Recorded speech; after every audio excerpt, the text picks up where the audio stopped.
Don't Google yourself. Why? Because you may not like what you find. One day, I was bored and decided to search for my own name on Google.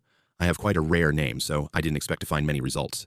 Imagine how surprised I was when I came across a website that had my full name in the domain, www.myname.com. When I clicked the link, it brought me to a message board. I looked at the profile of the website owner and found out that the person was the same age as me and had the same hobbies and interests. There weren't any posts on the message board, but I was intrigued, so I saved it in my favorites. It was about a month later when I went back to the website. This time, it had more content.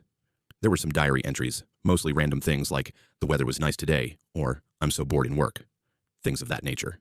However, as time went on, I began to notice more and more coincidences. The person lived in the same city as I did. It struck me as rather strange that two people with the exact same rare name would be living in the same city at the same time. At one point, I noticed that the contents of the diary were quite similar to my own life. One day, I went to a baseball game, and when I checked the website that evening, I found that the owner of the site had gone to the same ball game. At first, I didn't think much of it. After all, tens of thousands of people in the city supported the same baseball team. It began to seem like much more than a simple coincidence. Whenever I checked the website, I would notice little biographical details that seemed too close for comfort. For example, the owner mentioned their pet dog, and the dog's name was the same as the dog I had when I was a child. The website owner posted a picture of their car. It was the same model of car I had been driving when I was in college. They talked about eating at a certain restaurant. It was the same restaurant I had gone to all the time when I was working at my previous job. One day, when I looked at the message board, people had written messages to the owner saying, "Happy birthday." That day, it was my birthday as well. I decided to write on the message board for the first time, just out of curiosity. I was going to wish the owner a happy birthday and tell them we had the same name. However, when I tried to write something, I realized that there was nowhere to type your message. It wasn't a message board at all, just a static page. That's odd, I thought to myself.